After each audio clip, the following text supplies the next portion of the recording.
Hello 8th class. तो आज हम संस्कृत में पाठ 8 पढ़ेंगे।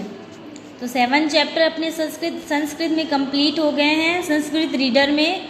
तो आज हम 8वां पाठ शुरू कर रहे हैं जिसका नाम है संसार सागरस्य नायकः, मतलब संसार सागर के नायक। इस पाठ के लेखक कौन है सबसे पहले तो देख लेते हैं। इस पाठ के लेखक हैं अनुपम मिश्र, ठीक है। और इस पाठ के माध्यम से अनुपम जी क्या बता रहे हैं कि अभी जो समाज में विलुप्त हो रहे हैं, कौन, जो शिल्प के धनी होते हैं, पारंपरिक ज्ञान के धनी होते हैं, शिल्प में जिनको कौशल प्राप्त होता है, ऐसे गजदर के संबंध में चर्चा की गई है इस पाठ में। गजदर कौन होता है सबको पता है कि जो घर वगैरह बनाने का काम करते हैं ना, तो उनको हम बोलते हैं गजदर, बोलते हैं कि गजदर साहब, है ना।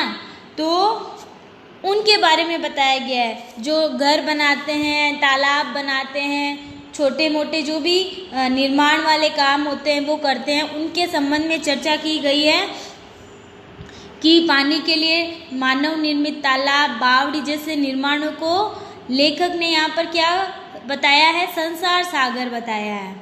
और उस संसार सागर के नायक किनको बताया है, उन गजदर को बताया है जिन्होंने जितने भी हमारे देश में तालाब बावड़ियाँ हैं उनका जिन जिन लोगों ने निर्माण किया है, जिन जिन गजदरों ने निर्माण किया है, उनको इस तालाब रूपी संसार सागर का नायक बताया है।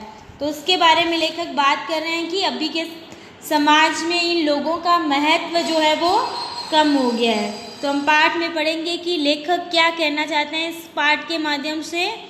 पहले हम देख लेते हैं इस पाठ के शब्दार्थ। शतशः, शतशः मतलब सैकड़ों, सहस्त्रशः मतलब हजारों, तड़ागः, तड़ागः मतलब तालाब, नेपथ्य पर्दे के पीछे, आहत्य गुणित होकर, यदि किंचित जो कुछ, नेव नहीं। आगे देखिए, उसके बाद है उद्भूता। उद्भूता का अर्थ होता है उत्पन्न हुई। प्रयतितम मतलब प्रयत्न किया। अशेषे संपूर्ण। यष्टिम मतलब छड़ी। उपयुज्यते प्रयुक्त होती है। और उसके बाद है त्रिहस्त मतलब 3 हाथ। और समाद्रतः मतलब सम्मानित। इधर आ जाइए, अब यहाँ देखते हैं। फिर है वास्तुकारः। वास्तुकारः मतलब राजमिस्त्री लोग। कामम का अर्थ होता है चाहे। निभालयन्ति स्म मतलब निभाते थे। भावी व्ययम, भावी का मतलब होता है आने वाला या होने वाला, और व्यय क्या होता है, खर्च होता है। तो भावी व्ययम मतलब होने वाला खर्च। प्रतिदानम मतलब बदले में। एतादृशेभ्यः मतलब ऐसे। तो ये आपके इस पाठ संसार सागरस्य नायकः, इस पाठ के शब्दार्थ हैं ये, ठीक है।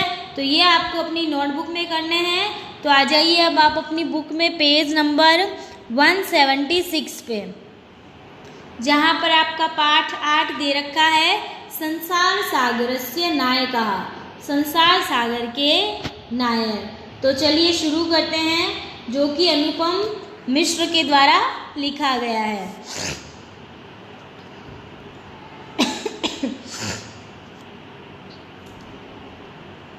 के आसन ते अज्ञात नामान है। के मतलब कौन, आसन मतलब थे, अज्ञात नामान मतलब अज्ञात नाम वाले, ते का मतलब होता है वे। तो कौन थे वे अज्ञात नाम वाले लोग। शतशः सहस्त्रशः तड़ागः सहसेव शून्यात् न प्रकटीभूतः। शतशः मतलब सैकड़ों, सहस्त्रशः मतलब हजारों, तड़ागः का अर्थ होता है तालाब, सहसेव मतलब अचानक, ठीक है। प्रकटीभूता मतलब प्रकट हुए। तो इस लाइन का अर्थ है कि सैकड़ों हजारों तालाब अचानक ही शून्य से प्रकट नहीं हुए हैं या अचानक से ही नहीं आए हैं। इमे एव तडागः अत्र संसार सागरः इति। इमे, इमे मतलब ये,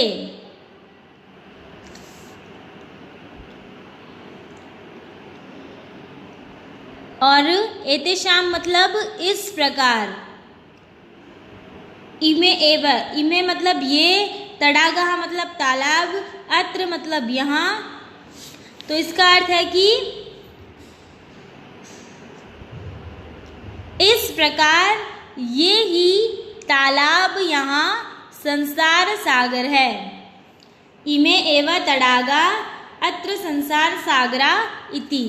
इस प्रकार ये ही तालाब यहाँ संसार सागर है। तो लेखक कह रहा है कि यहाँ पर संसार सागर की उपमा किसको दी गई है?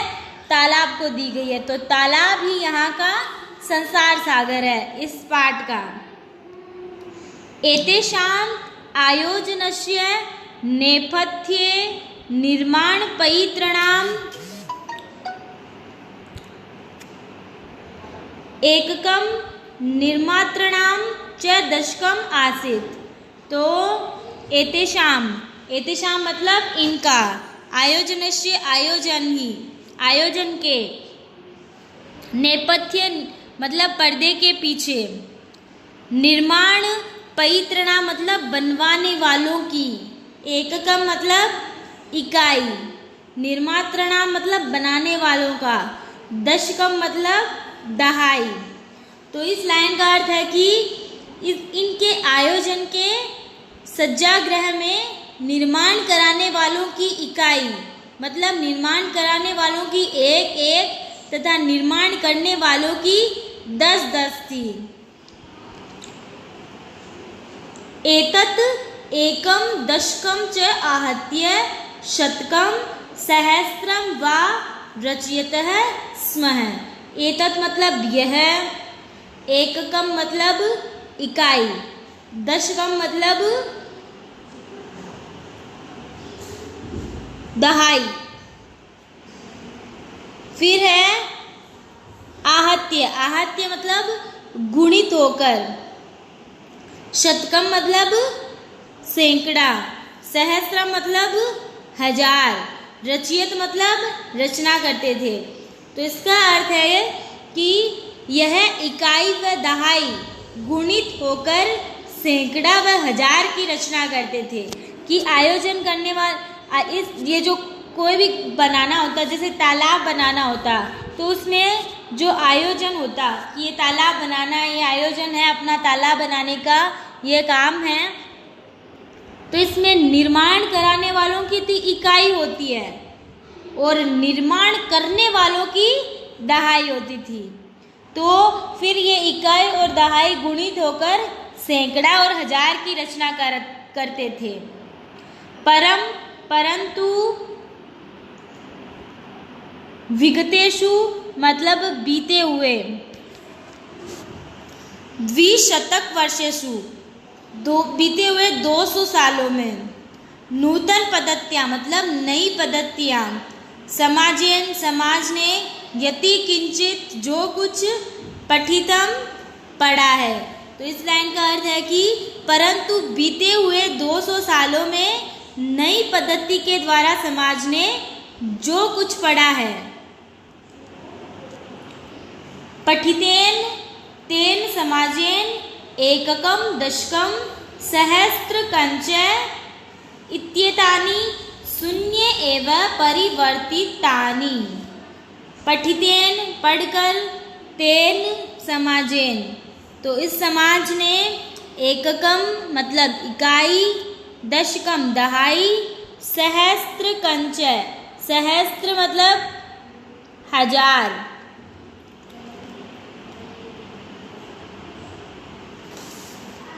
तो इस लाइन का अर्थ है कि उस पढ़े लिखे समाज ने पढ़ाई से इकाई, दहाई और हजार को इस प्रकार से शून्य में बदल दिया। लेकिन क्या कह रहा है लेखक कि परंतु बीते हुए 200 सालों में नई पद्धति के द्वारा समाज ने जो कुछ पढ़ा है, उस पढ़े लिखे समाज ने पढ़ाई से समाज ने इकाई, दहाई और हजार को इस प्रकार से शून्य में बदल दिया।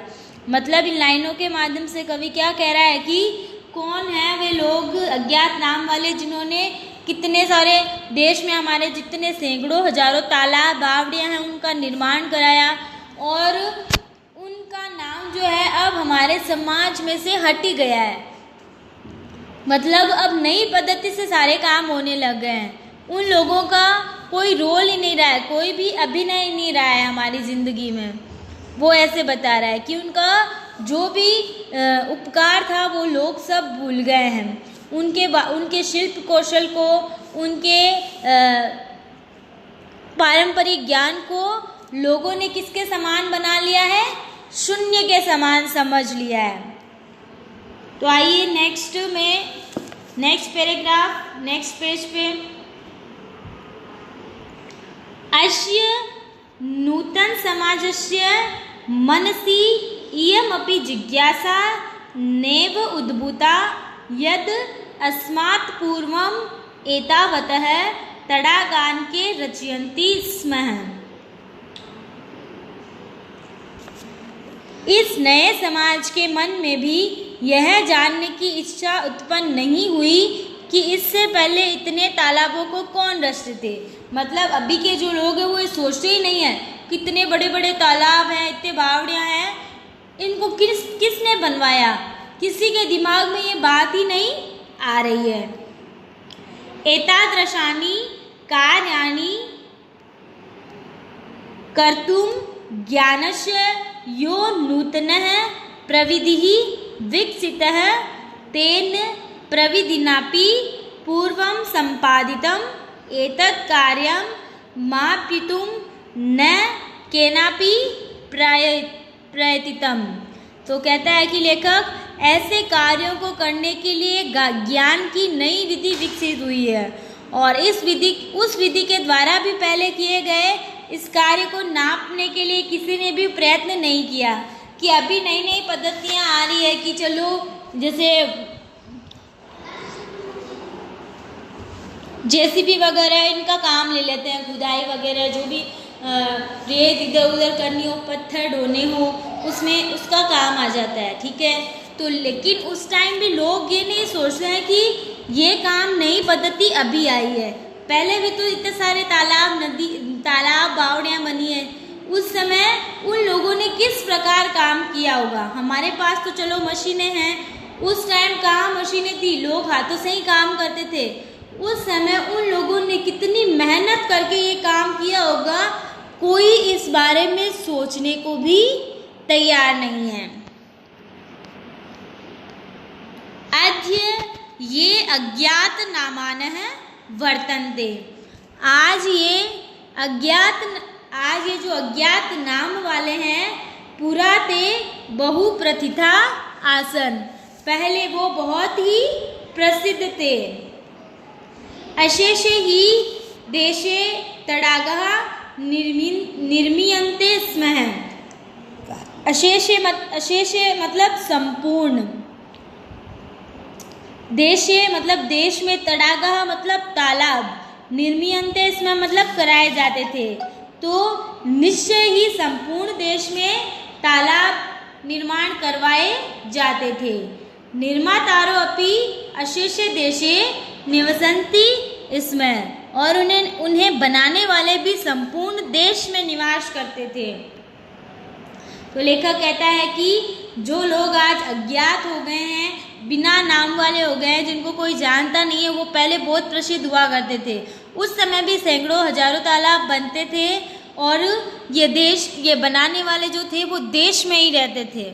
आज होता है ना कि बहुत पैसा लगा के कोई बिल्डिंग बना रहा है बिल्डर, तो वो क्या करता है, विदेशों से बुलाता है लोगों को कि आप लोग इंस्पेक्शन कीजिए इस साइट का, और फिर बताइए कि हम कैसे निर्माण करें कि वर्ल्ड क्लास बिल्डिंग बन जाए हमारी।